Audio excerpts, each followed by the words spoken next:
Chapter 1, whether you can follow my teaching or not, or whether you are good students or not. So on page 54, in the middle there we have quick review over chapters.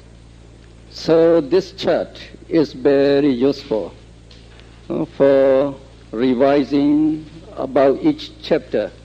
So this is a chart on chapters. This chart is attached to the end of this book, but it's better if you can photocopy that chart, and when you read, you keep the chart by your side, and then you go with the chart. So if you know this chart, you know the whole things about the chapters. So question 1 now: how many akusala chapters are there? There are 12. What are they?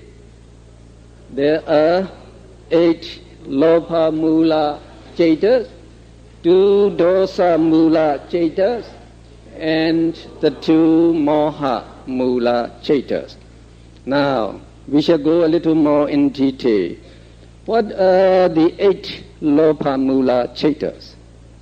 So you have to give the names of these 8 chapters. So let's try. Somanasa sahakatam dethi kata sambayutam asankharikam ekam sa samkharikam ekam. The next page.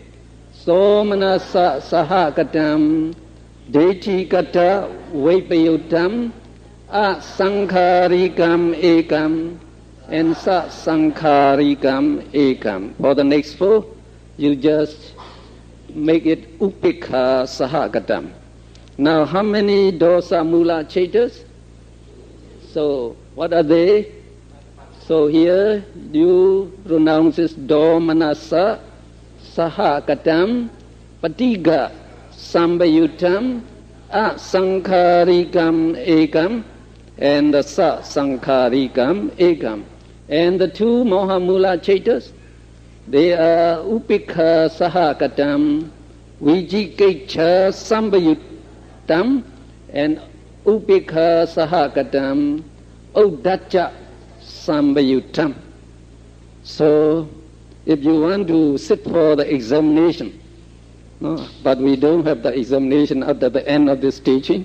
It would be good if we have the examination. So, you have to practice writing these things. So only when you practice writing, so you can remember better. Otherwise, these Pali words, you are not very familiar. Now we go to the next row.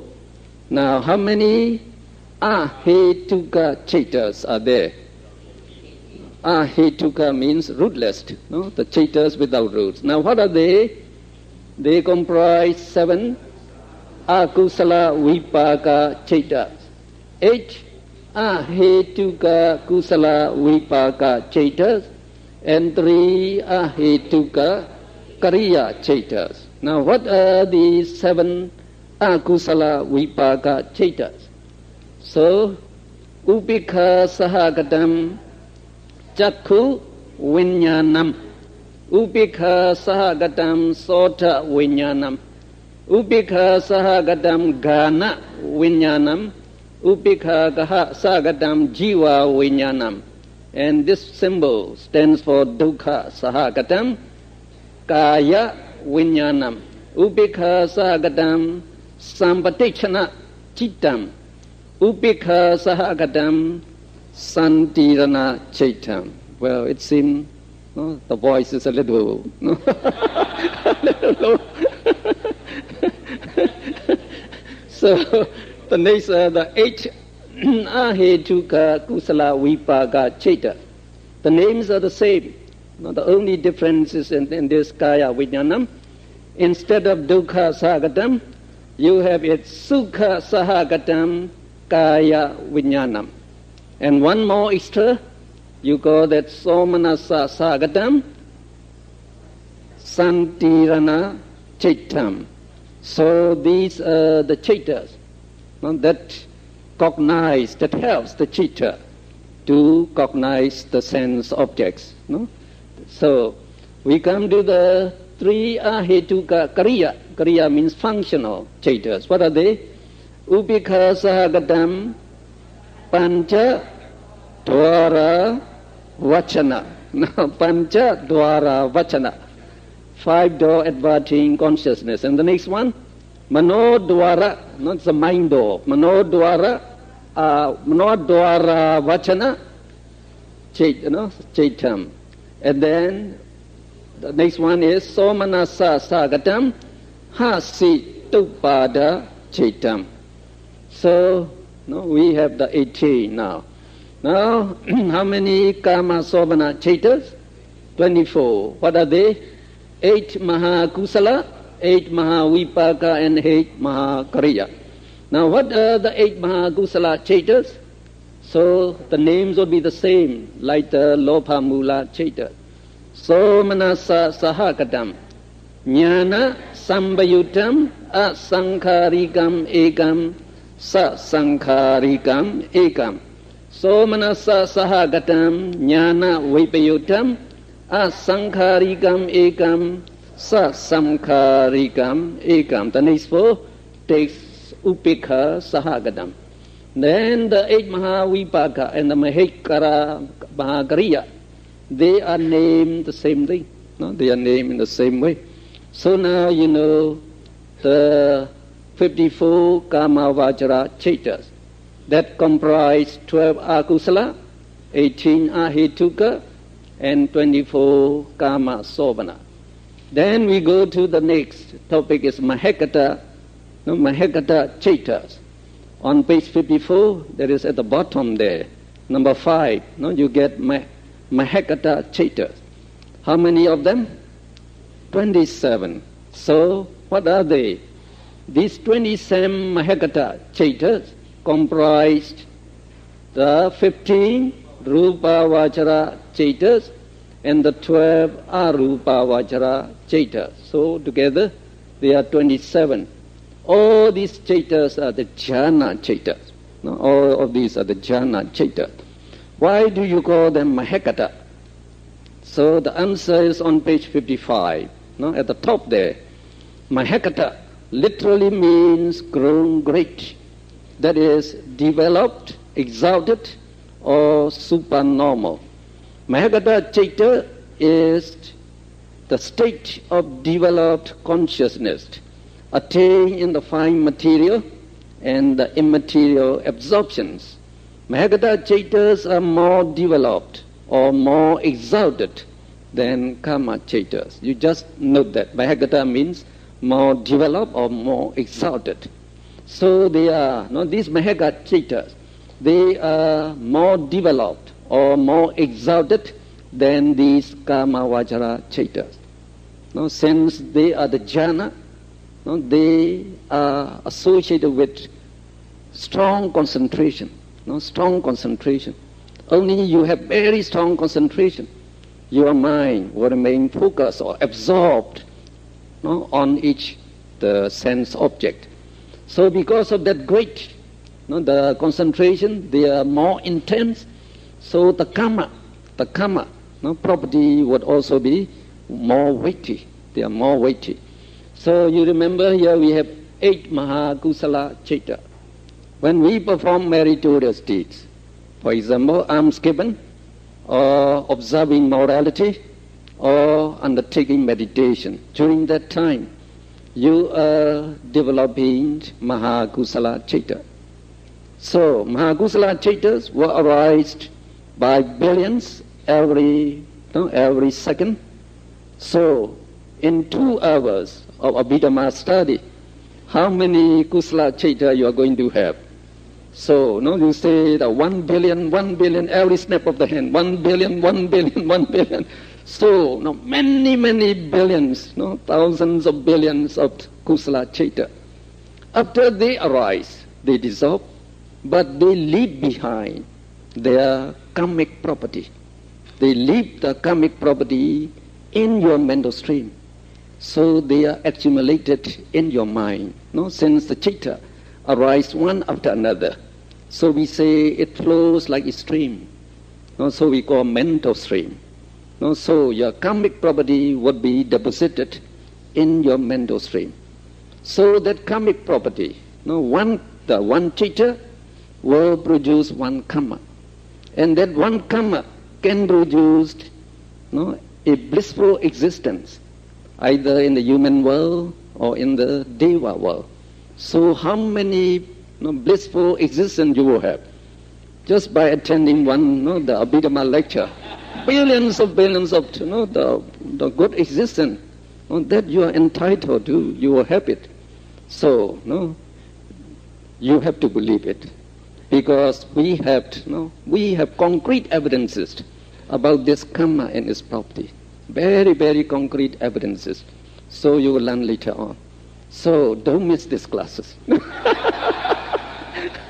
Don't miss this class. So you are accumulating, great karma. That is what more than all the money you are going to earn in this life. Much, much more valuable. Because the Buddha said, Sabbe Satta Kammasaka. These karmas are your own property. Now they will be with you in every existence. How is it? You will learn later on. So we'll explain to you later on. So if you want to have more exalted, the kusala karma, then you try to develop this rupa vajra kusala karma. So there will be greater, the greater in strength, the meritorious deed. So this more exalted meritorious deed can be performed by developing this jhana. So if you can develop arupa jhana, so again it is greater. The meritorious deed it is. So this rupa vajra karma, they will condition you to be reborn as Brahma. So there you can live for thousands of world cycles. So you will have very long lifespan because the karma is very strong. And this arupa vajra kusala chaita, they will give rise to arupa vajra kusala karma, we'll say. So they will condition you to be reborn in the arupa, the immaterial sphere. So there you have longer life, longer life. So because of that, you can see they are mahekata, more exalted, more exalted. Now, what are the 15 rupa vajra chaita? They are 5 rupa vajra kusala chaitas. You can just read 5 rupa vajra vipaka chaitas and 5 rupa vajra kariya chaitas. These are all jhana chaitas. Now, how do you call the 5 rupa vajra kusala chaita? So these are the names. So you have to read from above. Now these are the jhana factors, we say. So what are they? Vitaka, vichara, piti, sukha, ekagata, sahitam. Together with these 5 jhana factors. And what is the name? Patama. Patama means first. So patamach, rupa vajra kusala chaita. Patamach jhana, rupa vajra kusala chaita. Now if you get one, you get the rest. So when you go to the second jhana, you start from here. Vichara, piti, sukha, ekagata, sahitam, dutayach jhana. Dutya jhana, rupa vajra kusala chaitam. The next one, piti, sukha, ekagata, vajra kusala chaitam. The fourth one, sukha, ekagata, sahitam, chadotach jhana, rupa vajra kusala chaitam. The last one, upikha, ekagata, sahitam, panchamach jhana, rupa vajra kusala chaitam. For the vipaka chaita, you just change kusala to vipaka. The same thing for the 5 rupa kariya chaita, you just change kusala to kariya. So you can name the 5 rupa vajra, not the 15 rupa vajra chaitas. Now what are the 12 arupa vajra chaitas? They consist of 4 arupa vajra kusala, 4 vipaka and 4 kariya. How do you name them? The first group. So these arupa chaitas, they have the same jhana factors as the 5th jhana. Because based on the fifth jhana, you go higher to this arupa jhana. So you just say, just like here, Upikha ekagata sahitam akasanancha yarana kusala chaitam. No? Akasanancha yarana. And what is the next one? Upikha ekagata sahitam vinyanancha yarana kusala chaitam. The next one? Akinchanya yarana kusala chaitam. And the next one? Niva sanya na sanya yarana kusala chaitam. So you're not very familiar with that. You have to read. You have to read. Not try to memorize them. No. So just that 4 words. No. Akasanancha yarana, Vainyanancha yarana, Akinchanya yarana, Niva sanya na sanya yarana. So you know the 12 arupa vajra chaitas now. So we go to number 6 on page 55. We call them Lokiya chaitas. How many Lokiya chaitas are there? So this chart here, we show you that. Now this is Lokiya, the chaita. There are 81. How do you get it? Actually, you are combining 54 with this 27. So this 44 plus 27, the 81 chaitas, they are called Lokiya chaitas. No, Lokiya comes from Loka. No, Loka is a sphere, not the sphere of existence. So we have seen there are 3 spheres of existence: the Kama sphere, Kama Loka, the sense sphere, and the Rupa Loka, the 5 material sphere, Arupa Loka, the immaterial sphere. Right? No, we have those 3 spheres. So these 3 spheres, the Kama Loka, Rupa Loka, Arupa Loka.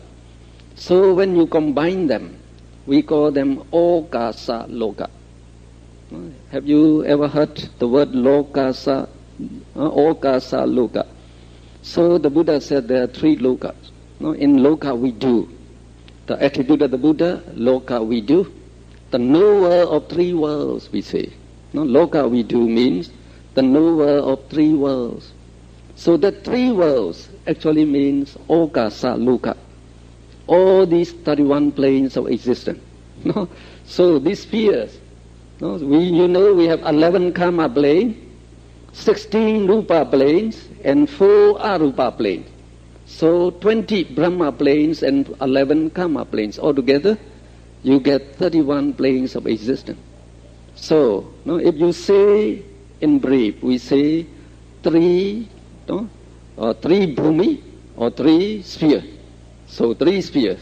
They are Kama Loka, Rupa Loka, Arupa Loka. So in English you can say the sense sphere, the 5 material sphere, and the immaterial sphere. There are 3 spheres. So they contain altogether 31 planes of existence. So according to our cosmology, the Buddhist cosmology, so there are 31 planes of existence in each universe. So these 31 planes of existence are the places or the realms where living beings are being born. So they are called Okasa Loka. These are called Okasa Loka, the places where living beings are born. And all these living beings, comprising all in these 31 planes, they will be called Satta Loka. Satta, you means living being. So all these are called Satta Loka. And the other Loka is Sankhara Loka, because only Nama Rupa exists in this place. So this Nama Rupa are known as Sankhara Loka. That is the 3 Loka. So in Loka we do, the Buddha knows these 3 worlds. So these are called Loka. In other words, this 54 and 27, 81 chaitas, they arise in these 31 planes of existence. They arise in Okasa Loka. They are alive in all this being. Because they are associated with Loka, they are called Lokiya chaita. Those chaita that arise in this loka. Now, that's what it means. So the chaita that arise in this loka, Agasa loka, would be 81 chaitas. So you can read that later on. I gave the explanation here also. No? So if you can read it before you come, that would be much better. So you know now that there are 81 Lokiya chaita. No? Now, when we go to the next, number 7, we call Lokuttara chaita. No, Lokuttara is supramundane chaita. So there are two numbers there, given 8 or 40. So from this chart we know yesterday, if we undertake vipassana, by vipassana yanika way, vipassana yanika way, then we will have 8 Lokuttara chaita. So if we take the samatha yanika way, there will be altogether 40 Lokuttara chaitas. Yesterday. So you already know the 4 mega chaitas. The Lokuttara Kusala chaitas are the 4 mega chaitas. Sodapati mega, Sagadagami mega, Anagami mega, Arata mega. So these are the Lokuttara Kusala chaita. Kusala chaita. You also call them mega chaita. And their fruition or their vipaka means their resultant. So the resultant is also called phala in Pali. Phala means vipaka, the same thing. They are the resultant of these mega. So they have the same name. Sodapati phala, Sagadagami phala, Nagami phala, Arata phala. So these are the 8 Lokuttara chaitas. So we say in brief, there are 8 Lokuttara chaitas. But when you undertake the samatha yanika way, so you can develop your concentration up to the first jhana, second jhana, third jhana, fourth jhana, or fifth jhana. Whichever jhana, you can develop your concentration first, then you undertake meditation. So when you get the Sotapati mega, so that Sotapati mega will be associated with Patama jhana. So if you take the second jhana as the base, then your Sotapati mega will be associated with the second jhana. The same thing, it can also be associated with the third jhana, the fourth jhana, and the fifth jhana. So we have 5 kinds of Sotapati mega. They are the same Sotapati mega, just like here. But the difference is they associate with different jhana, with different concentration. So we differentiate them into 5 types of chaita. So as we have 5 Sotapati mega chaita, so when you go higher to the second mega chaita, you undertake meditation the same way. You can take the Patama jhana, second jhana, third jhana, fourth jhana, fifth jhana as your base for meditation. So again, the Sagadagami mega can be associated with first jhana or second jhana or third jhana or fourth jhana or fifth jhana. So you get 5 kinds of Sagadagami mega again. The same thing with the higher mega. So altogether how many mega chaitas you have? 20. And their fruition, as soon as you get the mega, you get the phala. The phala follows immediately. So if your mega is this one, your phala would be this one, the same thing. If your mega chaita is accompanied with the second jhana, your phala chaita will also be accompanied by the second jhana, the same thing. So you have also 20 phala chaita. So altogether you have 40 Lokuttara chaitas in Samatha Yanika way. So in the Lokuttara chaitas, there are two numbers. You have the total numbers are different because you are having 2 methods of developing these chaitas. So okay now. Now, if you combine with this 8 Lokuttara chaita, with this 81 Lokiya chaitas, what will you have? You will have the total chaitas in brief as 89. So that is number 8 here given to you. The total number of chaitas can be either 81 or 121. The 81 Lokiya Chaitas together with 8 Lokuttara Chaitas, that is the Vipassana Yanika way, will make up 89 Chaitas in all. Or if we combine 81 Lokiya Chaitas with 40 Lokuttara Chaitas, that is the Samatha Yanika way, we get 121 Chaitas in all. So the total number of Chaitas, now the total number can be either 89 or 121. So you get 89 by combining this 81 with 8 Lokuttara Chaita. And you get 121 by combining again this 81 Lokiya Chaita with the 40 Lokuttara Chaita. So you get 121. Is that all right? So it seems when you come to Lokuttara Chaita, no voice. So it seems you get a little gap there. So all right now. So we can go to number 9 then. Asobana Chaitas. Now Asobana means not beautiful. So they comprise, you can read on page 55, the last paragraph. So these Asobana Chaitas, they number 30. Now what are they? The 12 Akusala Chaita and the 18 Ahetuka Chaita. The Akusala Chaitas are not beautiful.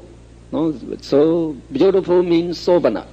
If they are not beautiful, you say Asobana. They are Asobana because they are associated with evil roots, Lopa, Dosa, Moha. These are evil, wicked and ugly. So they are not beautiful. These Akusala Chaitas are not beautiful. Now, the next page.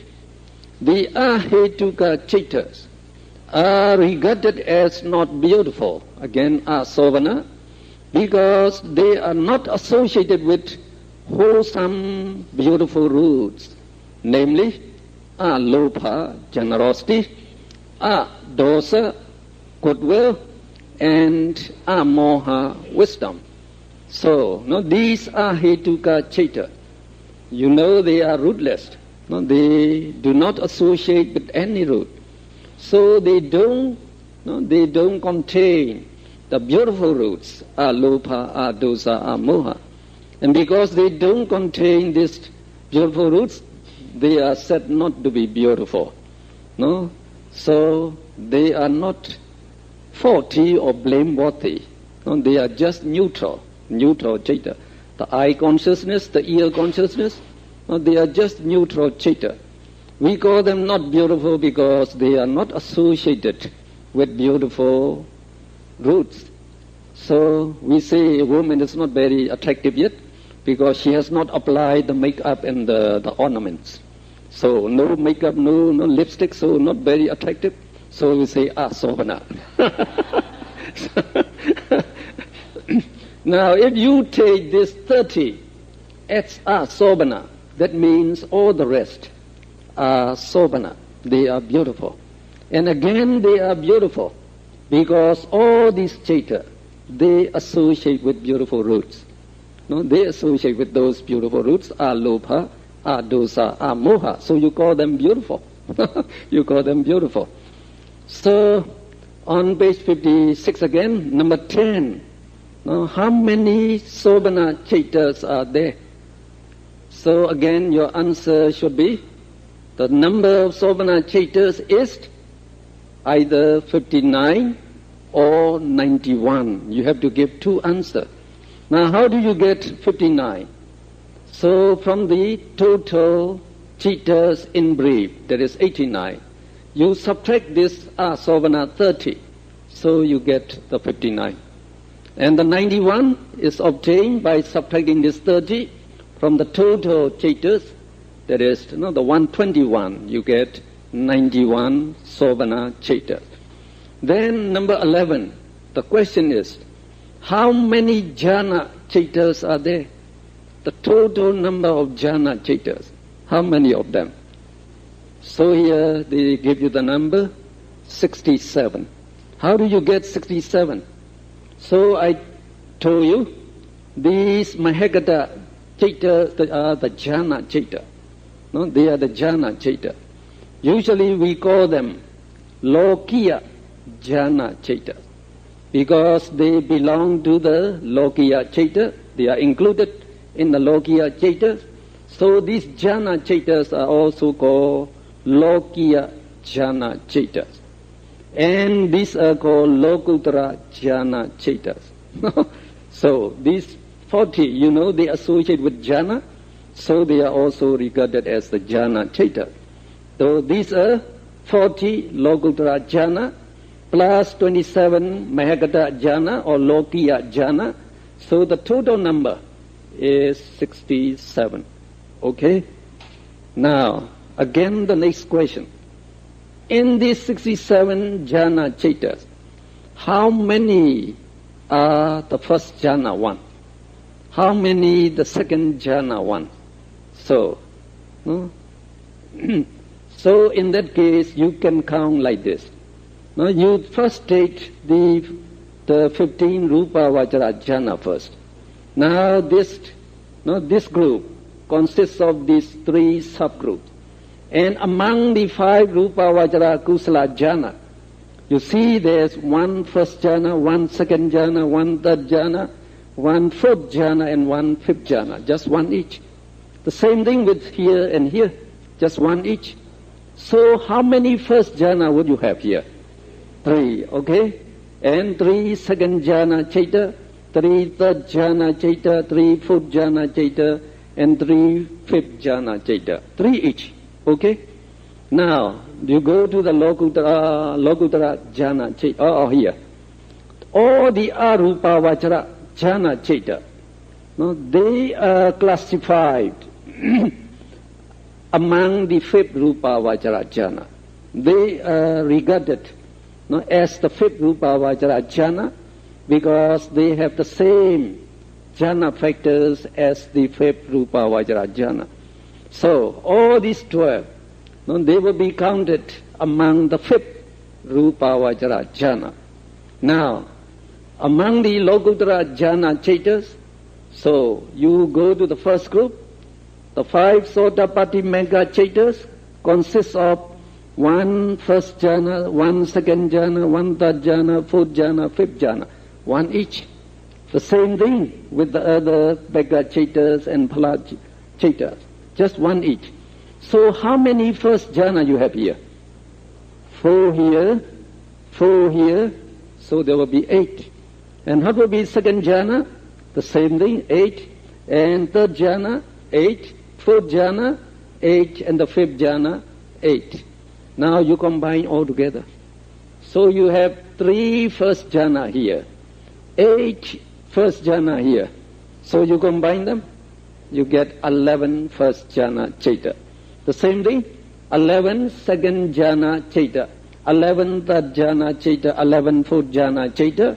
And when you come to the 5th Jhana, now this 11 fifth Jhana must be combined with this 12 Arupa Jhana Chaita. So you get 23 fifth Jhana Chaita. So they are given to you on page 11. No? So you can read page 11 and we do the same thing. So you get the answer now. So we can go to number 12 now. Number 12 is division according to jati. According to jati. Or the jati in Pali means bhat. According to their bhat. So the chaitas are divided into 4 classes. According to jati, vist, akusala, kusala, vipaka, and kariya chaita. So these are taken as classification according to jati. Like the human beings in India, they differentiated different people by caste there. You have the caste there. They also have 4 castes according to the Hinduism. According to Hinduism, there are 4 castes. So they say all human beings are created by Mahabrahma, the great Brahma. That great Brahma actually belongs to the first, the Brahma plate. So Mahabrahma, they think him to be the creator. So the Brahmins, they said, Oh, the Brahmins are created from the mouth of Mahabrahma. So they are holy. they are created from the mouth. They have the say to the Brahma. So if you want to offer things to the Mahabrahma, they would do for you. Only they can do it for you. And they would take the things that you offer. They would take the things that you offer because that is their living. That's living. And the kings and the brave, the brave person, they are created from the hand muscle, the arm muscle. So they are called Khattiya, Khattiya caste. And then you have the Vissa. The Vissa are the merchants, traders, those rich people with big stomach. So they with big belly. So they are created from the stomach, they say. And they have the Sutta, the Sutta caste, created from the legs or from the curb of the Mahabrahma. So they have to walk. They have to do the manual work. So they are low. They are low in caste. So in India, these low caste persons are not allowed to drain the same pot which is used by the Brahmins. So the Brahmin, they think they are very holy. So the Sutta ones, they are downgraded ones. So they have four castes. In the same way here, the Chaitas can be classified into four classes according to their birth. So we say it is by birth here. So here is Akusala, Kusala, Vipaka, Kariya. So this chart, we already classify them separately now. So after there are four classes by birth, then the question is, can you, among now, you take this Kama Vajra Chaita. There are 54 Kama Vajra Chaita.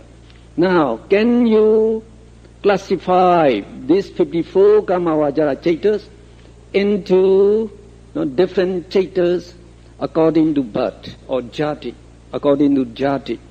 So, in that case, you have to divide this 54 according to this number. So you just count here. So in this 54 Kama Vajra Chaitas, how many Akusala Chaitas are there? 12. How many Kusala? 8. How many Vipaka Chaitas? So you have to add these three groups. 7 Akusala Vipaka, 8 Ahetuka Kusala Vipaka, 8 Mahavipaka. So how many do you get? 15 plus 8, 23. So you will say there are 12 Akusala Chaita, 8 Kusala Chaita, 23 Vipaka Chaitas, and 11 Kariya Chaitas. So there's one thing you should note. Now, these 23 Vipaka Chaitas, they belong to the Kama Vajra Chaitas. So together they are called Kama Vajra Vipaka Chaitas. So you should know that. Kama Vajra Vipaka Chaita. So there are 23 Kama Vajra Vipaka Chaita. That means among the Kama Vajra Chaitas, 23 are Vipaka Chaitas. That's all. And the same thing, these 11 Kriya Chaita, how would you call them? Since they belong to Kama Vajra Chaita, you would call them Kama Vajra Kariya Chaitas. Okay. Now, try to differentiate the 27 Mahagata Jhanas according to Jati or according to birth. So how many Akusala? No Akusala Chaita. How many Kusala? 5 plus 4, you get 9 Kusala Chaita. The same thing, 9 Vipaka Chaitas and 9 Kariya Chaita. Now 9 into 3 times will give you 27. Now again, these 5 Rupa Vajra Kusala Chaita and the 4 Arupa Vajra Kusala Chaita, these 9 Kusala Chaita, together you can call them Mahakata Kusala Chaitas. Now, then how you call this Vipaka Chaita then?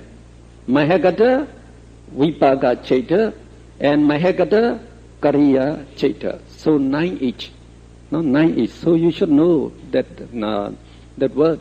No, you should know that word because we will use these words later on. So you have to be familiar with this. So you cannot run away from the class. So if you run away from the class, then you don't know. No, you don't know anything. So you have to, you have to be familiar with each lecture. Then there's no difficulty for you. You will understand very clearly. But you just, after the lecture, you just keep it away. And only you pick it up when you come here. So, you will forget what has been taught before. So try to go over, at least about once or twice. So, in that case, you'll be very easy, not very difficult. Now, how about we try to combine these two now? So, you take the 81 Lokiya Chaitas and you differentiate them according to their jati. So you are going to you are adding this 54 and this 27. You are taking the 81 now. So your line would be up to this. There's 81 Chaita. So you come up to where? Up to this, the Lokiya Chaita.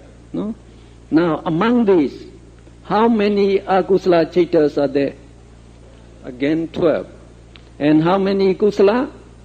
So then here you add 8 with 9. You get 17 Kusala Chaita. Now, how would you call these 17 Kusala Chaitas together? Collectively, how would you call them? Since they belong to the Lokiya Chaita, you will call them Lokiya Kusala Chaita. So there are 17 Lokiya Kusala Chaitas. So if you ask in the examination, how many Lokiya Kusala Chaitas are there? So you can say 17. And what are they? You should be able to say. What are they? You should be able to say. So if you're familiar with this chart, then you can just, the Kusala, the 17, you can see easily from here. So they are the 8 Mahakusala, 5 Rupavasara Kusala, and the 4 Arupavasara Kusala. Very easy. Now, how many Vipaka Chaitas you have? Remember, we have 23 Kamavajara Vipaka and 9 Mahakata Vipaka. 23 plus 9, you get 32. So 32 Vipaka Chaita that belong to the Lokiya Chaita. So how would you call them collectively? 32 Lokiya Vipaka Chaita. So now among the Lokiya Chaitas, the total Vipaka Chaitas is 32. Remember that. And how about Kriya Chaitas? You have here 11 Kamavajara and 9 Mahakata. 11 plus 9, you get 20 Kriya Chaitas. Now, add 8 Lokuttara Chaitas to that number. You add this. So you get now 89 Chaitas. So you are going to differentiate this 89 now. Now among these 89, how many are Kusala? Again 12. So these are the Chaita in brief, 12. And how many Kusala? So 17 plus 4. You are just taking this 8. You don't take this yet. So 17 plus 4, you get 21. 12, 21. So you can remember easily. Just the reverse. 12, 21. And then the Vipaka, 32, you just say, and 32, up to here is 32. You add with 4, you get 36 Vipaka Chaita and 20 Kariya Chaita. That is, these are the number for the 89 Chaita. Now, instead of 8 Lokuttara, you take the 40 Lokuttara Jhana Chaita, so you get 121. Now, what would be the analysis of 121? How many are Kusala? Again, 12. And how about Kusala? So this 17 must be added to 20. How about Vipaka? 32 plus 20, you get 52. And Kriya still remains 20. So, That is division according to birth or jati. Okay? You get it now? So, if you're not very sure, try to read. So, they are given here in the book. No? I walk everything out here in the book, so it would be easy for you. Now, on page 57, we come to number 13. Division according to Vedana. Now, Vedana is feeling. It is a Cetasika. It is a Cetasika. No? So, there are 5 types of feeling. They are given here. No? So, you have Somanasa, Upekha, Domanasa, Dukkha, Sukha. So these are the 5 types of feeling. They represent this Vedana Cetasika. Now Vedana, the sensation of feeling, can be 5 types. So in this chart, we mention the Vedana associated with each Ceta by the symbols here. So you know which Ceta is associated with what feeling. You already know here. Now, what we do here, so also here on page 57, you are given the 5 Vedana. Somanasa is given the positive sign. So, it is actually mentally agreeable feeling or pleasant feeling. And Domanasa is mentally disagreeable or painful feeling. And Sukha, the physical happiness. Actually, I think it's better to say pleasant bodily feeling. Pleasant bodily feeling. Dukkha would be painful, bodily feeling. So the upekha, you say it is a neutral feeling. So all of these are feeling. So again we come to here. Please look here in this chart. Somanasa is pleasant mental feeling, where Sukha is pleasant bodily feeling. Domanasa, unpleasant or painful mental feeling. And Dukkha, painful bodily feeling. Upekha, neutral feeling. So 5 types of feeling. So each Ceta, they must associate with one type of feeling. One type of feeling. So we are going to divide these 89 or 121 Cetas according to Vedana. So when we do that, we cannot take the 8 Lokuttara Ceta, because here the feeling associated with each Ceta is not definite. It can be either Somanasa or Upekha. So actually you have to make the correction there. In the last paragraph on page 57, please look at that. In chart number 1, we should notice that the 8 Lokuttara Cetas, that is, the 4 Megas and the 4 Phalas, are designated by the dual symbol. The dual symbol means plus or minus. It should be like this, plus or minus. So you have to put the minus sign there. One minus sign, just like here, plus or minus, indicating that they may be associated with either Somanasa or Upekha. So they are not definite. So the 40 Lokuttara Ceta can be, however, differentiated by Vedana.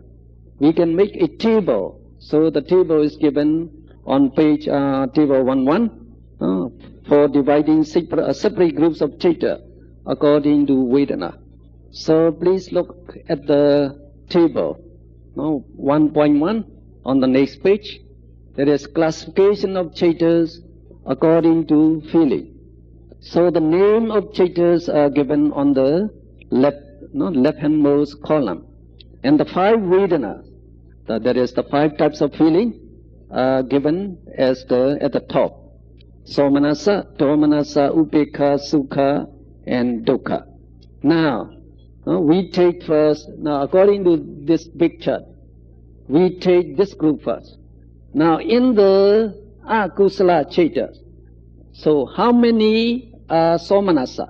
So you just count the positive sign. You get 4 Somanasa and 2 Domanasa and 6 upekha, right? So we just put in here. So among the akusala citta, 4 accompanied by somanasa feeling, 2 domanasa, 6 upekha. No sukha, no dukkha. Alright? Now you take the next group. That is the 18 ahetuka citta. How many positive now? Only 2. 2 somanasa and 1 dukkha, 1 sukha, and the remaining 14 are upekha. 14 upekha. So you put in, fill in the table. Now in the ahetuka citta, we have 2 somanasa, according to this table. 2 somanasa, 14 upekha, 1 sukha, 1 dukkha. Okay, you saw that? No? So 2 somanasa, 1 dukkha, 1 sukha, and 14 upekha. Now let's go to the next group. That is among 24 kama sovana. So plus sign of 4, 4, 4, 12. And the same thing, you have 12 negative. So 12 somanasa and 12 upekha. So please fill in the table. So of the kama sovana, you get 12 somanasa and 12 upekha. Now you add so far. Now when you add these 3 groups of citta, what do you have? You have 54 kama vajra citta. So among these 54 kama vajra cittas, how many are somanasa? So here, according to this table, you add the figure. You get what are the figures? 18 somanasa, 2 domanasa, 32 upekha, 1 sukha, and 1 dukkha. So this is the number. This is the number. Usually in Myanmar, we used to make a rhyme in order to remember this number. No? So we say, now how do we say it? 1832. No? 18. Well, just leave it. We go to the next group then. No? The 27 Mahagata Citta. So we are taking all the 27, the 2 groups here. Now, how many positive signs? 4, 4, 4, you get 12 positive. That is somanasa. And how many negative signs? 3 plus 12, 15. So only 2 kinds. You have 12 somanasa and 15 upekha. So we add to the above numbers. Now what do you get now? So if you add the 54 kama vajra citta with 27 mahagata, so you get 81 lokiya citta. Now among lokiya citta, how many somanasa? 30. And domanasa, 2. Upekha, 47. Sukha, 1. Dukkha, 1.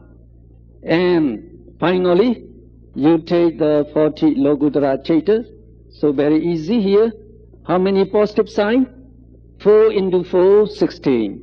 And again 16 years, so you get 32 positive and 8 negative.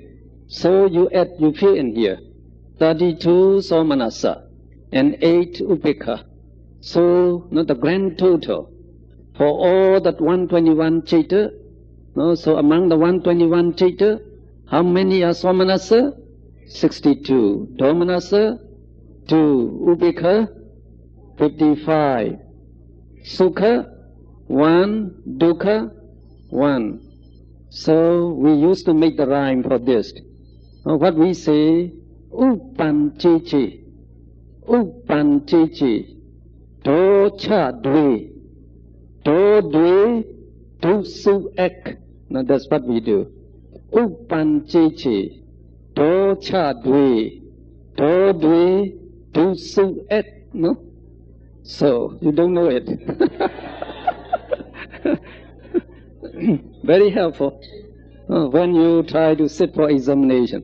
So if they ask you, try to divide all the 121 chaitas according to their vedana, according to different feeling.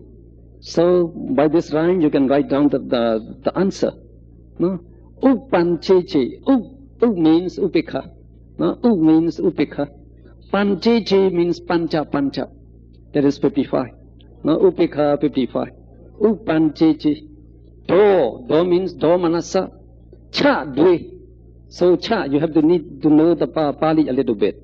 No, chatama means 6. Dwe means 2, 62. Cha dwe. So we know it's 62. Do dwe. Do means so cha dwe. So manasa 62. Do dwe. Do manasa 2. Do su means dukkha sukha. Ek means eka. Eka means 1. 1 each. So very easy. So you know now. So you know. So these things are very helpful. Okay. So much for with the chaita. Okay? No? Is that all right now with the chaita?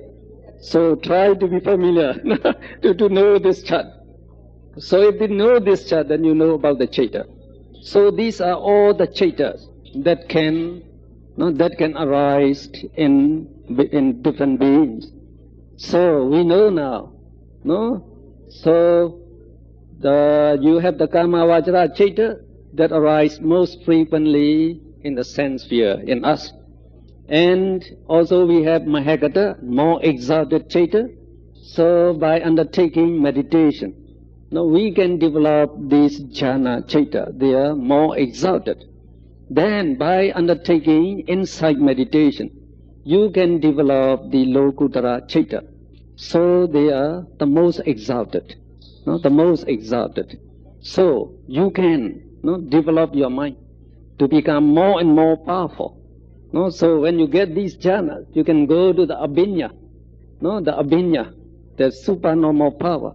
So you can make your mind very, very powerful. But this supernormal power, the Buddha, actually he didn't praise them much. Because though you have the abhinya, you have great trouble to maintain that abhinya. Because you have to maintain your concentration. So if you enjoy the sense pleasure, watching the movie, eating in a restaurant, so you don't pay attention to the meditation, so it is gone. Your power would be gone. So it would be great trouble to maintain this supernormal power. So with this power, what would you do? So with this power, no worldly things. Worldly things are all dukkha. So they are actually unsubstantial, not much valuable. So what we should actually try is to attain Lokuttara chaita. Only then the Buddha admire you. So the Lokuttara chaita is the best. So we can develop these Lokuttara chaita. Now let's go to the next. 1 hour has gone. Okay, we go to chapter 2 about Cetasika, about the mental factors. I think this would be easy. It's a new. Now, what are Cetasika? What are Cetasika? So Cetasikas are mental factors or mental concomitants that arise and perish together with chaita. So at least you must know that. And they depend on chaita for their arising. And they can influence the mind to be bad, good, neutral as they arise. Now a Cetasika has the following 4 characteristic properties. 1, it arises together with chaita, consciousness. It perishes together with chaita. 3, it takes the same object, the sense object, in Pali we call aramana, which chaita takes. It shares a common physical base, vatu, with the chaita. So to be a Cetasika, it must possess these 4 characteristics. So it must arise together with the chaita, dissolves or perish together with the chaita. And it takes the same sense object as the chaita. And also, it depends on the same physical base. In Pali we call vatu. So this Citta and Cetasika, they have to depend, on this physical base for their arising. So this Citta and Cetasika, we say they are associated. So they arise together and dissolve together. So they have to take the same sense object, and they depend on the same physical base. Okay? Now, so I think you will understand later on. So, now, which is more powerful? Well, that is for you to think about. When we say now the Citta, the mind is most powerful. The Buddha also said that. The mind controls the world. It leads the world. The mind is all powerful. The same thing. Western psychologists, they also say the same thing now. They support the Buddha. They say the mind is most powerful in the world. The mind can accomplish anything you want. But you have to believe that you can do it. When we say the mind can move a mountain from here to other, if you don't believe it, you cannot move it. But if you really believe it, you can do it, you can do it. You can do it. But actually, when you go to Abhinya, you have the mind becomes very, very powerful. Then you have this full belief. You can create whatever you want. So you can do it. You can do it. You can do it. Well, there are some many stories, but if we go that story, we won't finish. So, now, the mind is actually a combination of Citta and Cetasika. Citta is just awareness of the senses. It is just awareness of the senses. We say consciousness or awareness of the senses. And the Cetasika, they have different properties, different functions. They have the Citta in cognizing the sense object. But they also influence the Citta to be bad or to be good. Like when you come to the Abhinya. Abhinya's supernormal power is the power of wisdom. Wisdom is a Cetasika. But that wisdom has to depend on Citta for its arising. But that special power comes from wisdom. Comes with the wisdom. So when we say the mind is very powerful, that means it is the combination of Citta and Cetasika that is very, very powerful. Now, if we ask you, of the two, Citta and Cetasika, which is more powerful? So what would be your answer? Well, to decide for that, I give you two simas on page 60. We say, in a house, the husband is, he is the chief in the house. He has the say in the house. But his wife can influence her, can influence him. So he always acts what his wife tells him to do.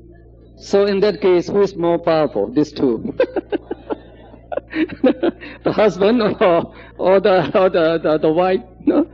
So when we say that the husband is the leader, so he is quite powerful. But he is dominated by the wife. So in that case, who is more powerful? Well, I think the children should ask, both mother and father are powerful. And another good example is using the elephant in the sawmills to carry woods. Now, the elephants, they are strong and powerful. They can carry the logs, the heavy log. But they cannot do the work by themselves.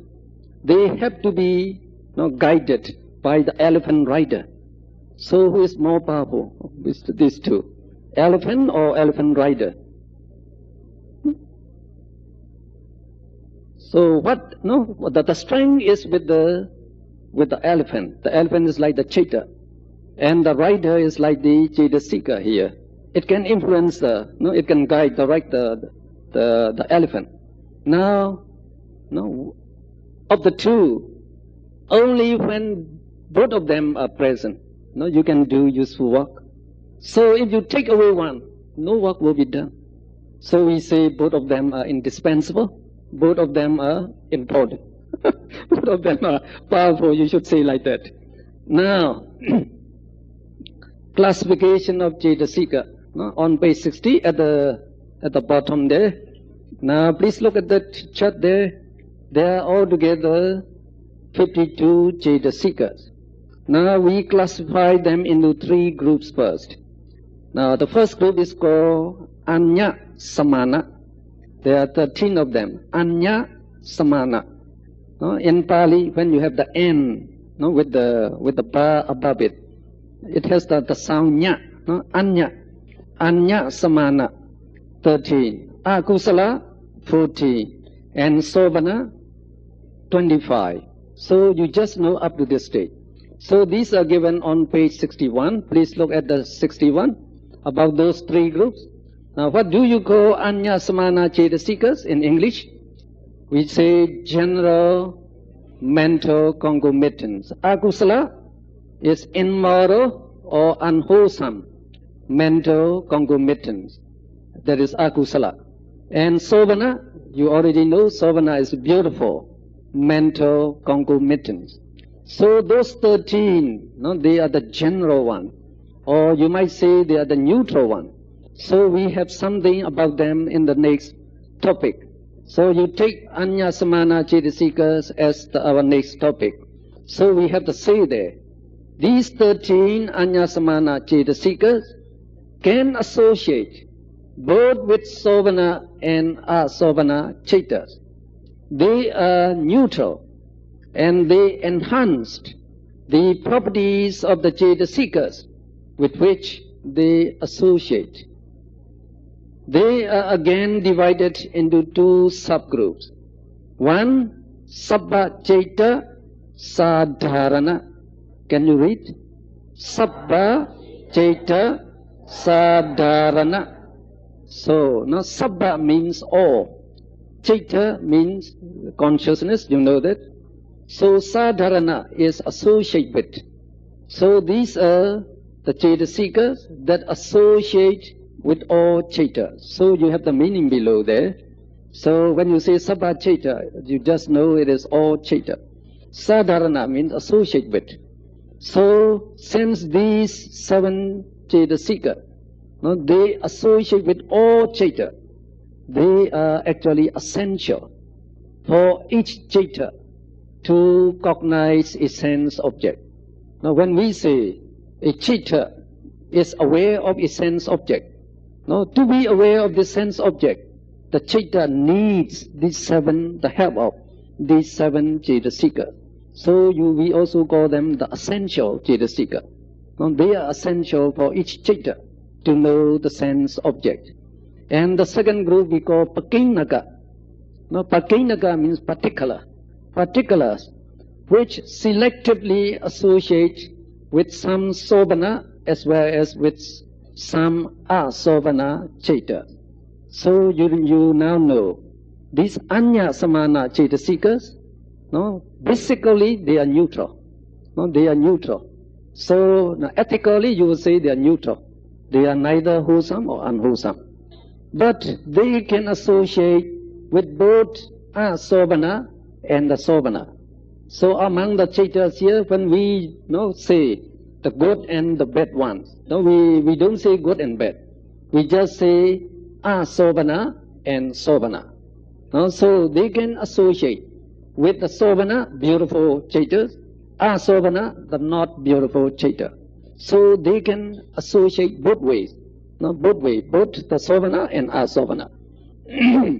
So now when they associate with the good ones, so they will enhance the properties of the good qualities. So when they associate the bad one, so they also enhance the bad quality. So they can go both ways, both ways. So among them, the Sabba Ceta Sadharana, they associate with all the Ceta. Now these 7 are given in the next topic. So let's read these 7. No, that's the 7 Sabba Ceta Sadharana Cetasika. So you just read number 1 at the bottom there. They are Phassa, contact or mental impression. The next one, Vedana, feeling or sensation. 3, sanya, perception, and chetana, volition or intention. Ekagata, one-pointedness, concentration, and jivitendriya, vitality or psychic light, and manasikara, attention or advertence. So these are the 7 essentials, no? The essential one. And usually here, if you take the initial one, you can also make it rhyme again. No, you can make it rhyme actually. So in Myanmar, usually we try to note this. Pa, pat, no pat, the first one, passa. You just say pat. Pat way, way is Vedana. Pa way san che, that's what we say. No, san is sanya, che is chetana. Pa way san che, e jimana. E jimana, no? A means ekagata. G is jivitendri, and mana is manasikara. E jimana, no? E jimana, no? And you can say e jimana sabba cetasika, no? Sabba cetasika. So that means sabba cetasika. So you can make the rhyme now. So by that rhyme you can know these 7 cetasika, no? Phagwe sanje e jimana. Phagwe sanje e jimana. So we know these 7. Now, these cetasikas, no, they have special function. Now we give you now is the essential meaning.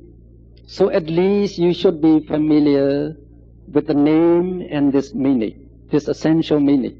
When we say phassa, you should know it is the contact or the mental impression. So we give you further explanation, no, for each one on the next page. Now what is phassa? No, phassa is there. Now you say the contact or the mental impression. Now here we say phassa furnishes the contact between the sense object, the sense organ, and the chitta.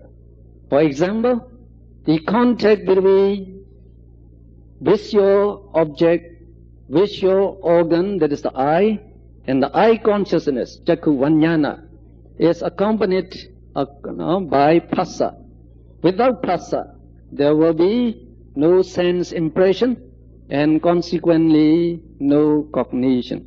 Now I give you some explanation here. No, the last time I told you about the arising of eye consciousness.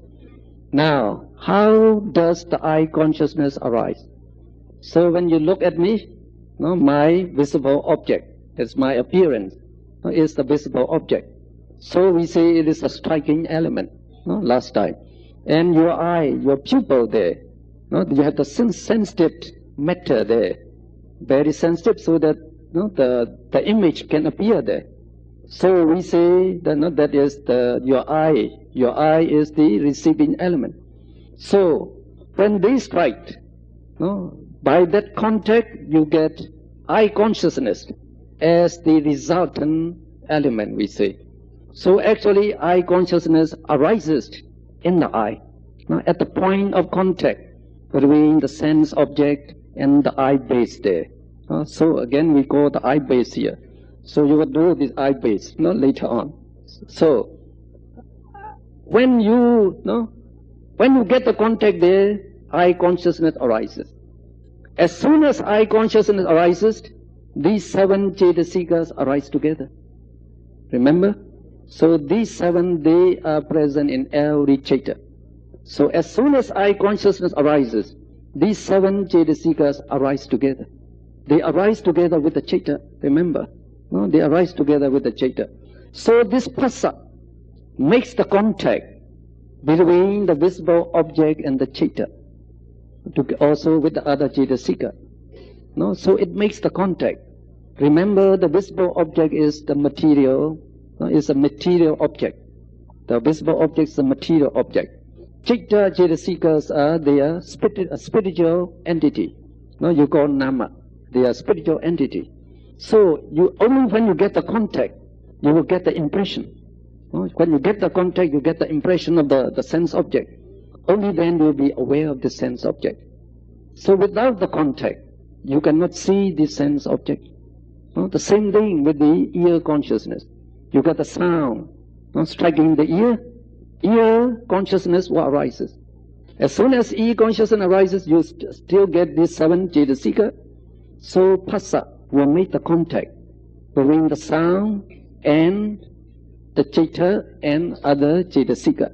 So to get contact there, so you'll be aware of the sound. So this contact is necessary to be aware of each sense object. Now, so in Malaysia, maybe like Myanmar, you have the mangoes and some sour fruits. So when someone is eating some sour fruits, with salt or something like that, if you look at that person, what happens to you? What happens to you? What do you say? You have saliva coming. So how does the saliva comes up? So we say because of this phassa, contact. Because that contact, you get the saliva coming down there. So, and also because of this contact, when the sense object, the visible object and the citta and cetasika, when they make the impression of the contact is to such an extent that they produce sense feeling. Because of the phassa, you will get the vedana. So in the paticca samuppada, you saw phassa paccaya vedana. Because of this contact, you get the vedana. But actually, as soon as phassa arises, as soon as you get the contact, the feeling also arises. They arise together. So the next cetasika is vedana. So we already see that there are 5 types of vedana there. So in the next chapter, the Buddha would say, if the sense object is pleasant, then it will produce pleasant sensation. You get the pleasant feeling. You get pleasant feeling. If the sense object is not agreeable, you don't like it, you hate it, so you will have what? You will have painful sensation. You have painful sensation. So if the sense object is just neither very appealing or not just the mediocre so it would be neutral feeling. So they will produce the feeling in you when you get the sense contact. Contact with the senses will produce the feeling. So this feeling, sensation, is very important to us. You remember? All of us are looking after pleasant sensation. You want to enjoy sense objects. You want to know the sense pleasure. You like it, sense pleasure. You like to watch the TV, listen to the good songs, eat good foods. Why? Why do you crave for this thing? Actually, this sense pleasure comes from that pleasant sensation. You are actually craving for that sense sensation, pleasant sensation. So the Buddha said, you always crave for pleasant sensation. Even when you get the unpleasant sensation, again you crave for the good sensation again. Because you don't want it. Oh, it's better if I get that. So if the food, the curry is not good today, oh, it's good if I have the chicken curry I ate yesterday. So you always crave for this. So again, vedana paccaya tanha. You are familiar with it? In the dependent arising, this vedana, sensation, will give rise to tanha, is craving. So because of this, craving will arise in you. And so that craving is craving for this sensation. So this sensation is very important to all beings, because every living being. So we are chasing after this pleasant sensation.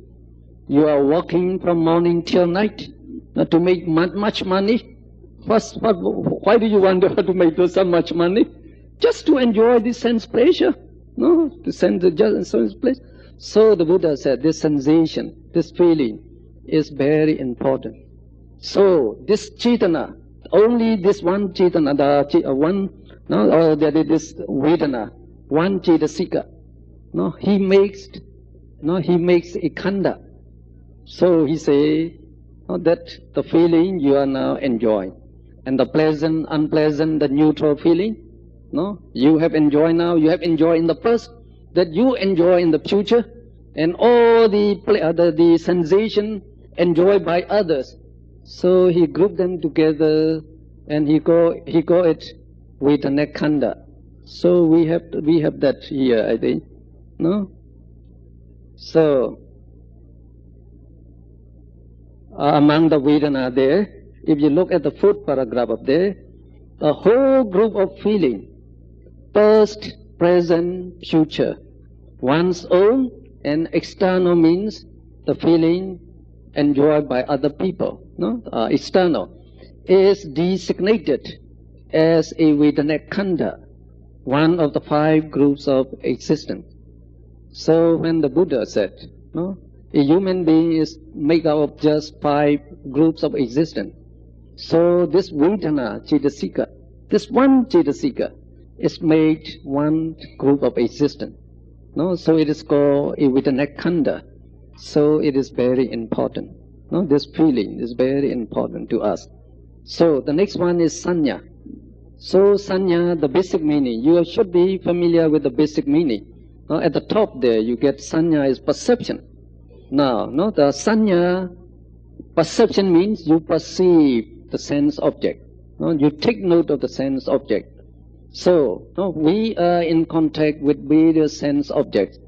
So whenever we in contact with the sense we take note of this sense object. What is its shape? What is its color? So what is its form? What is the name? So you always take note. So by taking note of this sense object, you remember them when you see them again. When you see them again. So this perceiving is quite important again. Without this perception, you would not be able to speak. You will be dumb without perception. Just as a child, we don't know how to speak. But when the parents, they speak and they teach us, we try to note, to take note of that. That is perception. You are trying to take note of this. So this child, he would say, oh, mommy, mommy, daddy. So from that, he will increase his vocabulary, then he can remember that.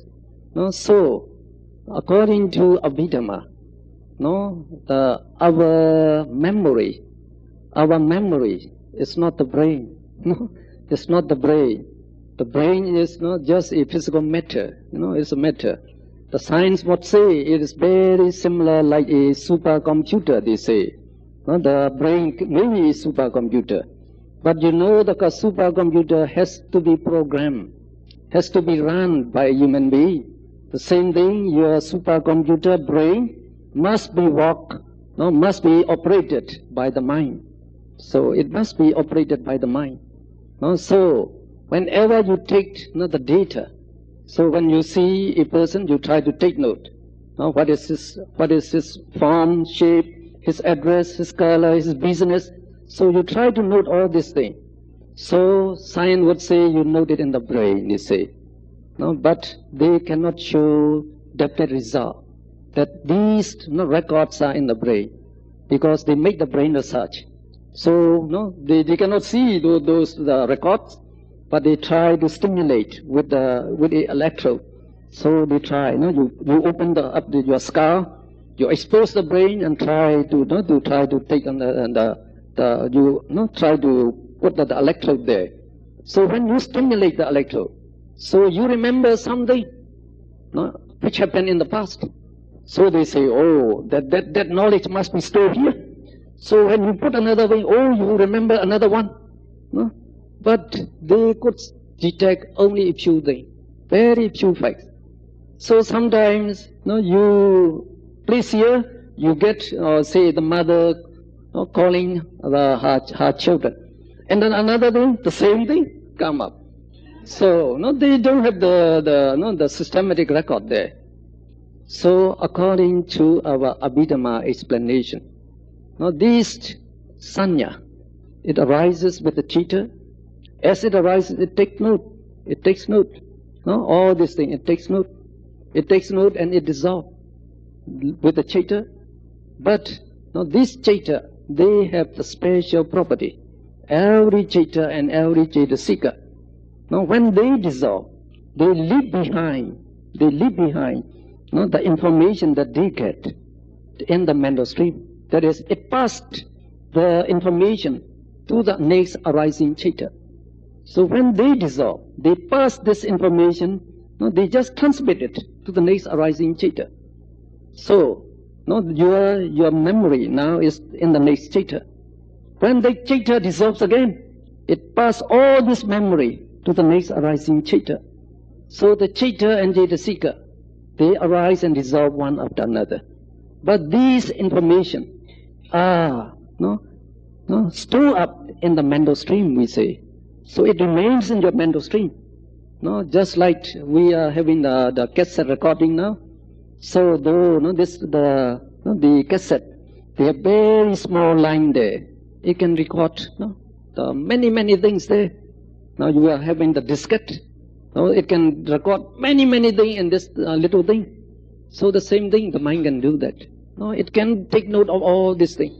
So all what you are not taking, the perception, taking notes, what is his name, what is his business, so you are putting in data here. Just like you put data into the computer. So all these are stored up. So all these are stored up in your mental stream. So you can remember them. If you can recall them, you can remember them because they are here. They are here. So now if you look, if you think of the Petronas, the tower, you see the tower. Why do you see it? Because you have seen it and you have stored up the information here. So you just recall it. You can see it. We can talk because all this vocabulary we have stored here, so we can make use of that. And one very good evidence that this storage are in the mind, not in the brain, is what some people can recall their past existences. Many people can recall their past existences. How can you do that? If you are born, it's just like Descartes, the philosopher Descartes said, when a human being is born, his brain is blank. Nothing has been recorded, it's blank. So no record of the past. So it is a new brain. So it is just a blank slate, they said. So in your life, you come across many things, so you start writing only from that. So according to the materialistic, the theory of brain theory, you cannot remember your past existences. But according to this, according to the Buddhas or Abhidhamma, when you die, your last chitta, so has all the information of this existence. Now, as soon as you die here, there's no break in the mental stream. Your last chitta dissolves here, and your rebirth consciousness will arise in the next place. So they have the connection here. All the information here will be carried over to the next chitta in the next existence. So some people can remember their past existence. So this is the sanya. Sanya. So because of sanya we can speak. We know that where do we live, and who are our parents and who are our wife. If we don't have sanya, if we have no perception, if they don't take note of that, then we would not know what is my name. I would not know what's my name. So if you call Dr. Mon, I don't know that's my name. So after the class, if you have no notation of where do you live, where would you go? You don't know where to go. So if you don't remember who is your wife, so you can you see another woman, this must be my wife, so we cannot live, we cannot survive. So sanya is very important. So again, Buddha make it a group of existence. One group of existence again, the sanya. So on page 63, the second paragraph there, the whole group of perceptions, past, present, future, one's own and external, is designated as Sanya Khanda. Khanda means group, not just a group of Sanya, which is also one of the 5 groups of existence. So you can see all of these Cetasika are very, very significant. Each Cetasika is very significant. So these are arising in us. We are not, we don't know about these things, but now we can see how significant they are. Now the next one, Chetana, is again very, very significant. This Chetana. Well, we can read a little bit, please read together. Chetana coordinates the mental states associated with itself on the subject of consciousness, like a chief disciple or like a farm owner who fulfills his duty and regulates the work of others as well. Chetana fulfills its function and regulates the functions of other mental concomitants associated with it. And that paragraph is important. So this Chetana, it performs its function. It performs its duty, its work. And it also acts on other Chitta and Cetasika. Its associate that associate with it. So it also activates others to perform their respective job. So we give the example like a farm owner, the farmer. So he owns a land. Now he is going to reap his land. So he can't do alone, so he had to hire some workers. Now, as he had to pay money, he wants the work to be done. So to get the work well done, what would he do? So he himself should get into the field. So ask the other people to stand in line. Okay, now let's reap this plot. Okay, so he reaps and he asks others to do the same. So the work will be done very efficiently, right? So that is the way the Chetana used to do. It does its work and it also acts on others to do their work. And the next, Chetana acts on its concomitants, acts in getting the object, and acts on accomplish the task.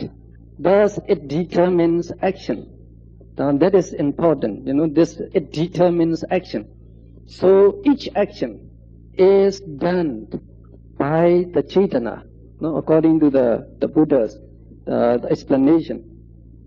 Again here I will give you one example. Now, for example, a mosquito bites your forehead. So since you feel is very painful, would you be smiling or what would you be? So would you be smiling? No. What happened to you? You get angry. This mosquito, it bites me so painfully. So as soon as you get the pain, dosa arises. So you get angry. Dosa. So dosa is very destructive. So dosa wants to kill it. Oh, this mosquito, is my enemy, is hurting me. It should be killed. So dosa would like to kill the mosquito, but dosa cannot do the killing. It is the Chetana that brings about the killing. This Chetana now it associates with dosa. It associates with dosa, and it becomes a dosa Chetana. So it is a destructive Chetana now. So because of that, so Chetana sets the intention, makes the decision. Now this mosquito must be killed. So it makes the decision, and then it makes the intention to kill the mosquito.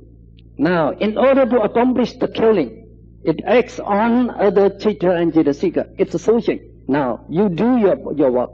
We must kill this mosquito. Okay, you do your work. So the Chitta moves the hand.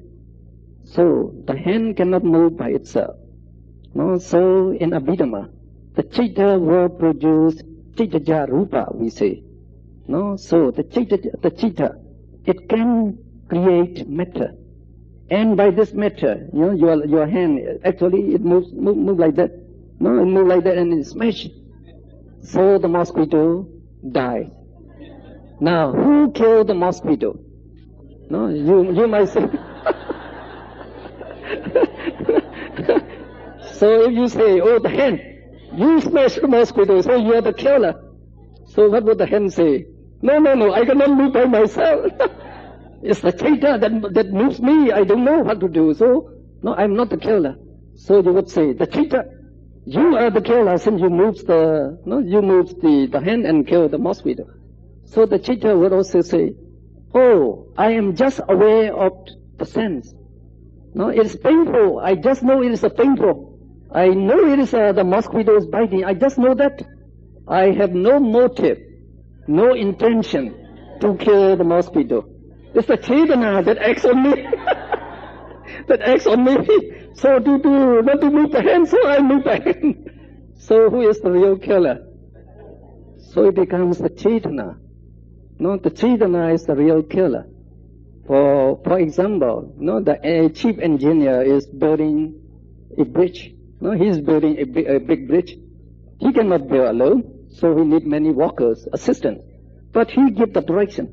So you do this, you do this, you do your job, you do your job. So the bridge is built. So when you say, who built the bridge? So what do you say? The chief engineer built the bridge. Could say the same thing, the Chetana. So the Buddha said, Chetanaham Bhikkhave Kammavadami.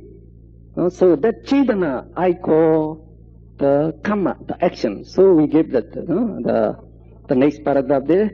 So according to Anguttara Nikaya, Buddha remarked, volition is action. No? Thus I say, O monks, for as soon as volition arises, one does the action, be it by body, speech, or mind. So you perform the actions in three ways, either bodily, verbally, or mentally. And again, this body, the mouth cannot move by themselves. They have to move by the mind. And the mind moves them because of the instruction, or the order from Chetana, the volition. So as soon as the volition say, hey, you must do that, so you perform the action, either by deed, by speech, or by your thinking, by thought. You can also form the mental action by thought. So all these actions are brought about by Chetana. Because of the Chetana, this action arises. So this action and Chetana are taken together, are identified. So the Buddha said, this action is Chetana. Chetana brings the action is the Chetana. So the action here is, we call the karma. We call the karma. So to give you a little idea of this karma, remember when you smash the mosquito here, so how much time would you need? To smash it, you need at least about 3 snaps of the hand. So in that 3 snaps of the hand, 3 billion, more than 3 billion dosa mula chitta will arise. You should know that. That's important. You should know that. So you just take 3 billion dosa mula chitta arises. So in each chitta, you have the Chetana, the volition, the Chetana, that is doing this action. Now it is seen, it is overseen, so that this action is being done. Hey, don't stop, you kill it. So it is this Chetana. So the Buddha said, this Chetana, they does the action, they do the action. So they are the karma, the Buddha said. So this Chetana, they perform the action, and depending on this action, whether it is moral or immoral, you will get the result, the result of this action. So usually we say, good action will bring about good result. Bad action will give rise to bad result. That is what we can see from this Chetana. Doing this action is the result of this action. But karma is 2 ways. Karma is 2 ways. So this is the Chetana that perform the action. They are called the karma. Because of them, this karma arises. And because of this karma, you get the result. No? Like if you kill a man, you will be killed, or you may be sentenced to death, and you may be hanged. No? So that is the immediate result. But the more important result is, now as you smash those 3,000 dosa, 3 billion dosa mula chitta, they arise and dissolve. So these chetana, as they arise, they dissolve. When they dissolve, they leave behind their karmic properties. No, so they leave that behind that karmic properties. So it is something similar to the important science law we call the law of conservation of energy. No, the law of conservation of energy says energy can neither be created nor destroyed.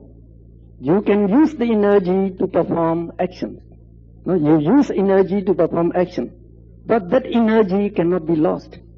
It will be converted into another form. It will be converted in another form.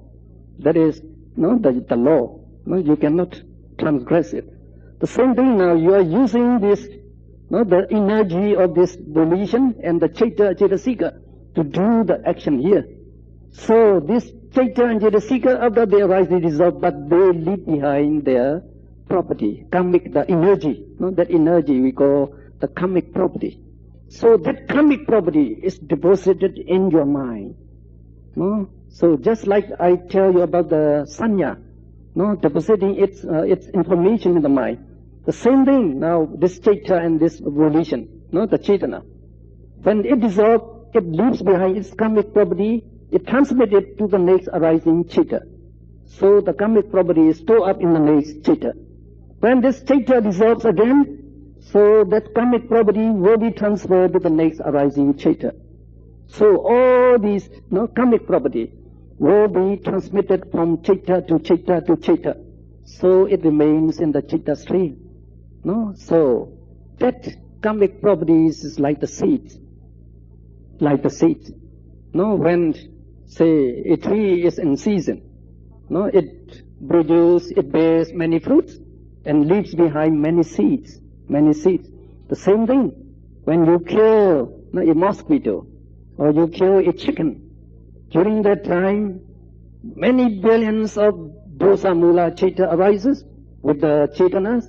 So when they dissolve, they leave behind billions of akusala karma, unwholesome karma. You have those seeds in you. Nobody can destroy this. It will be in your mental stream. It will follow you from one existence to another. So the Buddha said.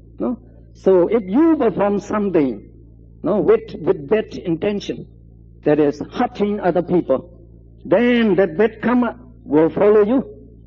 Just like the wheel of the cart follows the bullock. Just like the wheel of the cart follows the bullock, it will follow you. It will follow you. So remember, when you kill a mosquito or a hen or a fish, you kill just one living being. But you get billions and billions of akusala karma. Each karma has the potential to produce one existence. So akusala karma will always bear result in the world for both. So they will produce new existence in the world for both, many existences. So that karma and its result, you should know. So the Buddha said, don't perform immoral deeds. Because the result is terrible. Terrible. You might be killed many, many times for just killing one. So try to know that. So these are the properties of Chaitana. So now, Chaitana is very important again. Okay. Now the next paragraph would be just take the last paragraph for the Chaitana, excluding Vedana and Sanya. All the remaining 50 Cetasikas, with Chaitana as the foremost or as their leader, is designated as Sankharic Khanda formation group, which is also one of the 5 groups of existence. Sankhara Khanda. Sankhara means, stands for Chetana. Sankhara stands for Chetana. Khanda means the group. No? So here, what you should know, all the Cetasika, whenever one Cheta arises, there would be at least 7 Cetasika associated with it. So of these 7 Cetasika, Vedana is taken at Vedana Khanda, Sanya is taken at Sanya Khanda, and all the remaining, however the remaining, they are taken as Sankhara Khanda. So you get 3 Khandas from the Chetana, from the Cetasika. How many Cetasika there might be? So if you, when the Buddha group them into Khanda, you get 3 Khandas. Okay, you remember now? So how do you get the 5 Khandas then? When you say, oh, a man is made of 5 Khandas, what are the other 2 Khandas? So all the Chetas will be taken as Vijnana Khanda. Vijnana Khanda. All the Rupa will be taken as Rupa Khanda. So a man is made up of 5 Khandas. You know the 5 Khandas now. Now number 5, Ekagata. Ekagata, let's read again. Ekagata focuses the Cheta and is concomitant on one object. It prevents its adjuncts. Adjuncts means its associate. It's concomitant, the same thing. From dissipation, from wandering away, dissipation, and fixes them on the one object. It is similar to water that binds together several substances to form one concrete mass. It is like a firmly fixed pillar that cannot be shaken by the storm. Ekagata is one of the 5 jhana factors. When developed and cultivated by meditation, it is known as samadhi, is the seed of all attentive, selected, focused, or concentrated consciousness. So please remember this, ekagata. Eka means one. Ekagata is combining the Chitta and Cetasikas and focus them on one object, to keep them at one object. So we call them one-pointedness. Combining Chitta and Cetasikas and focus them at one sense object. That is the action of the Ekagata. And we also call it Samadhi. Samadhi means concentration. The mental concentration is called Samadhi. So the Samadhi it refers to this Ekagata Cetasika. Now whatever you do, so in your mind this Ekagata will arise. So at least you need some concentration to perform each action. For example, you are taking dinner. Say, you are taking the chicken curry with rice. So you put some chicken in the rice, and you are taking the morsel to your mouth. You are about to eat it. So you are taking now. While you are bringing the morsel, now a visitor comes to your house. So he steps in there. So you look at him. So what happens to this morsel? Does it get to the mouth? No, you stop. That means you cannot finish this eating if your mind is not concentrated on it.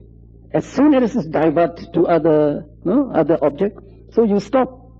So if you can't stop it, so it will get to the wrong place. So the Ekagata is necessary for every work we do.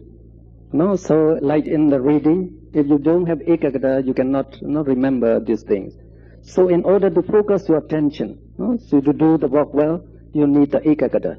So when this Ekagata is developed, you get the jhana. So that jhana is very powerful. It makes the mind very powerful. So when you can concentrate the mind, it becomes very, very powerful. So this Ekagata, it is the jhana factor. So it is also essential. And the next, Jivitindriya. So Jivitindriya is a combination of 2 terms. So it's good to know that Now, Jivita means life, and Indriya means controlling faculty. It is co-Jivita because it sustains its concomitant. It is co-Indriya because it controls its concomitant. Just as lotuses are sustained by water and an infant by a nurse, so a mental concomitant sustained by Jivitendriya. Although Chaitana determines the activities of all mental concomitants, it is Jivitendriya that infuses life into Chaitana and other concomitants. Now, we call this Jivitendriya as the psychic life on page 62. If you look at the essential meaning there, now we give Jivitendriya as vitality or psychic life, the life of these mental entities, the life of mental entities. In what sense? So, a good illustration is about those lotuses. So if you have some water in the pond, so these lotus plants, they flourish, they flourish there. Now what happens if the water dries up? If the water dries up, what happens? So these lotus plants, they dry up, they die. So we say water sustains the lotuses. They sustain the lotus. And because of water, this lotus plant is alive. So you can also say water is the life of this lotus plant. Can you say that? So the same thing, this Chitta and Cetasika, when they arise together with Jivitendriya, this Cetasika. So this Cetasika, just like water there, it sustains this Chitta and Cetasika to be alive, not to be alive. Without Jivitendriya, they cannot survive. They arise and they dissolve without performing their function. They cannot perform their function. As soon as they arise, they dissolve. They cannot do it.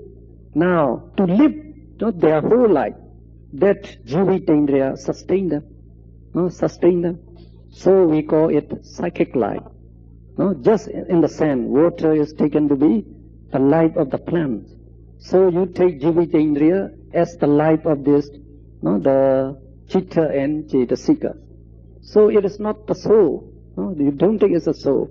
And this life, is just momentary, remember. This Jivitendriya did arise with the Chitta. So it sustained the Chitta and its concomitants. Then it dissolved. So the next Chitta arises, so you get the Jivitendriya again, trying to control this thing. So then they dissolve. So, this is the psychic life. So it needs that. Without that, the Chitta and Cetasika cannot be alive, cannot do their functions. So you need this vitality. For the vitality, you need this, the Jivitendriya, the psychic life. So again, important. And the last one, Manasikara. Manasikara is the mind's first confrontation with an object and directs the associated mental concomitants to the object. It is therefore a prominent factor in the two vachana chaitas, namely Pancha Dwara Vachana Chaita and Mano Dwara Vachana Chaita, that is advertence at the five sense doors and advertence in the mind door. These two states of consciousness breaking through the life continuum Bhavinga from the first stage in the cognition process. So when we talk about the chaitas, we tell you about these two chaita, Pancha Dwara Vachana and Mano Dwara Vachana. So we say, when the sense object appear in the sixth sense door, so Pancha Dwara Vachana would have to confront, to advert the mental stream to the sense object in order to know the object. So, though we say Pancha Dwara Vachana, so it takes into consideration or it pays attention to the sense object. It is not the Chaita that does it, because Chaita is just awareness of the senses. It is just awareness of the senses. No, so this to pay attention is actually the work of manasikara that is present in those two chaita. Manasikara is the one that takes attention, that takes into consideration, or it confronts the sense object in order to know the sense object. So we say here, whenever to know a sense object, you begin always with pancha dwara vachana or mano dwara vachana, because this teacher must confront the sense object first. So before we know the sense object, only life continuum will arise in us. So you know the life, so you might not know very well yet. So we say we are born with one of Mahavipaka Chaita. We are born with one of Mahavipaka Chaita. This Mahavipaka Chaita, they perform the function of life the rebirth, and also after that the life continuum, we say, to keep you alive. So this the Chaita must arise because it's the life continuum. So this life continuum, when it arises, you don't know anything. Like when you are asleep, this Chaita keeps on arising because the life continuum that keeps you alive. So you don't know anything. But in order to know the new sense object, so that life continuum must be broken, and pancha dwara vachana will come first. So that is what I mean here, just to know that. But you don't need to know that.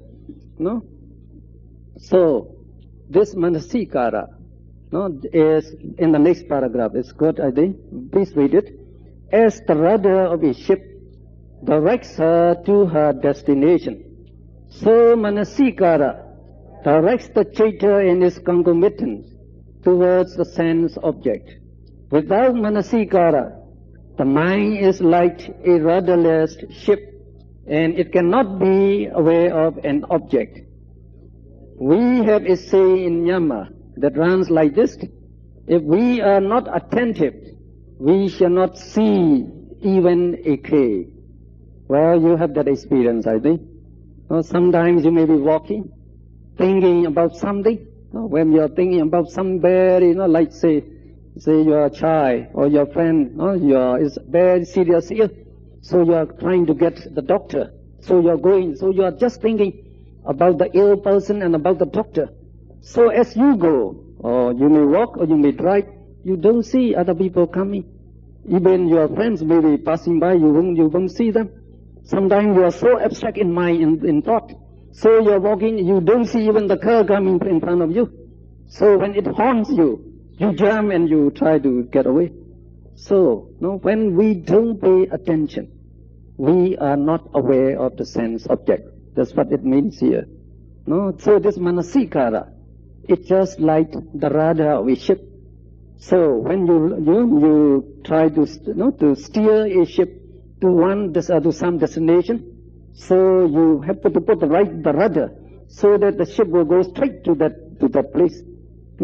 So if the rudder directs to different direction, so the ship will never get to that destination. The same thing, manasikara directs the mind towards the object. So it takes the consideration of that. It makes the Chitta and Cetasika to go to that direction. So it goes to that direction, to get to the Chitta.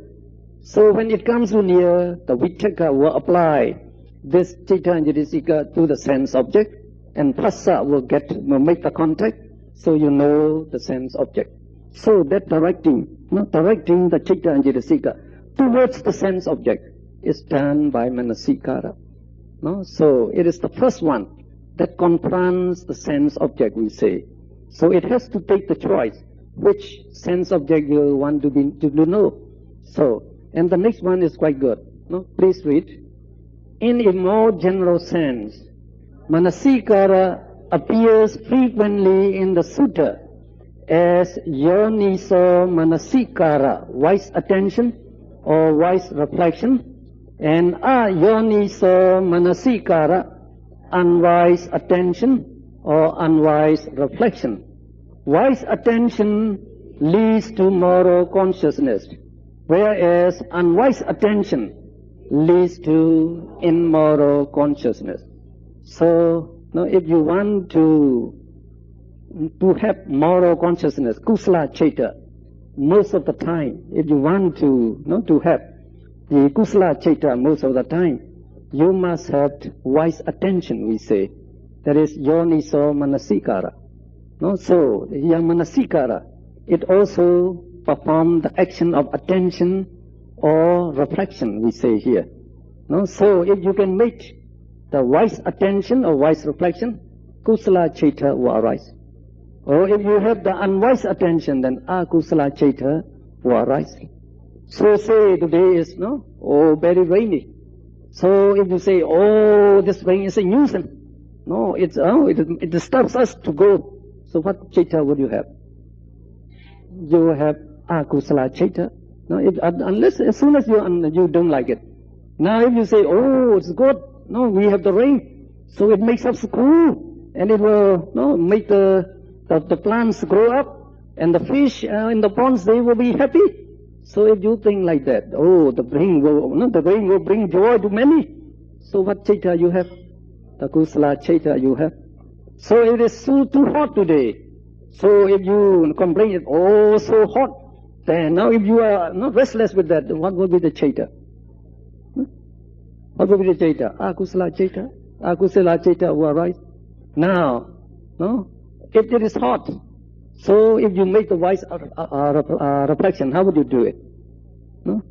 You should see that, so the weather, it will change from day to day. Sometimes it will be cool, and sometimes it will be hot. So it is just natural. So you don't complain of it, you just take of it. The hot means we get more energy from the sun. So that energy, go bring up more production for us. It's good to have the more sun. So you have kusala chaita. So whatever the situation, you can always make the wise reflection. So even somebody come and disturb you, so you make the wise reflection. You don't blame him. This person, he must be ignorant. Otherwise he won't do like that. He is angry with me. He is insulting me. So he is doing a useless thing. So that means he is getting bad karma. Because of that karma, he will be taken to hell. It's pity for him. So in that case, you don't feel angry. So you get the kusala chaita. So the wise reflection, if you practice well, so you can develop forbearance, and what forbearance or patience or tolerance will bring beautiful kusala chaita. I think we have to stop. We can't make much more. Okay.